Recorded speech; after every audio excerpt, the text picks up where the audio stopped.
Nikiwa kama Dr. Kitenga, leo nimekuja na jambo la msingi sana. Naomba nisikilize. Nataka nikupe siri moja wapo kubwa ya mafanikio. Siri moja kubwa wapo ya mafanikio ni uaminifu. Kama wewe ni mganga wa tiba asili, kama wewe ni daktari, kama wewe ni fundi seremala, yani fundi furniture, kama wewe ni fundi ujenzi, kama wewe ni mwanasheria, uwe mtu wa aina yoyote, yani upo katika shughuli za kijamii, unahusika na mambo ambayo yani kazi zako, katika eneo la kazi zako au kazi yako ambayo inakuingizia fedha, kitu unachotakiwa kukilinda, kitu ambacho unachotakiwa kukikea, umakini unaotakiwa kuweka ni katika idara moja tu, katika sehemu moja tu, uaminifu. Hicho ndo kitu cha kwanza cha msingi sana ili ufanikiwe, kuwa mwaminifu.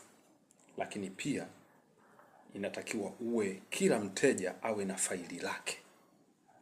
Kwa maana kama wewe unauza machungwa, ukisha kumuuzia yule chungwa, usije ukamwambia huyu kwamba yule nimemuuzia bei kadhaa. Hapana, wewe dili na huyu. Lakini pia kama kuna jambo lolote ambalo umelifanya wewe na mteja wako, linatakiwa libaki kuwa wewe na mteja wako na si kumuelekeza mteja mwingine. Sijui unanielewa vizuri. Kwanza uwe mwaminifu, uwe mkweli, pia uwe msiri katika shughuli zako unazozifanya. Hiyo njia ukilinda na kuifuatilia kiumakini, hiyo ni njia moja wapo kubwa ambayo inafanya watu wengi wafanikiwe, uaminifu.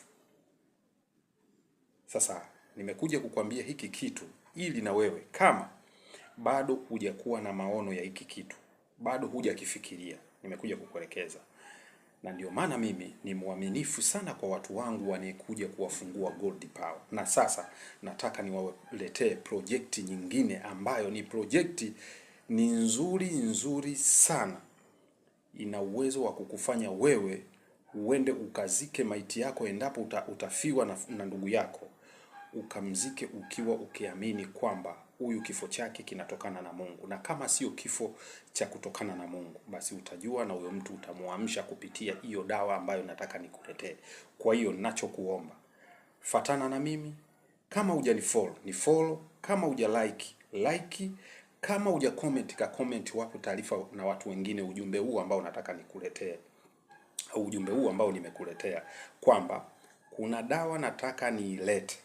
Dawa hiyo itakufanya wewe endapo umefiwa, iwe kwa ajali, iwe kwa maradhi, iwe kwa kitu chochote, ili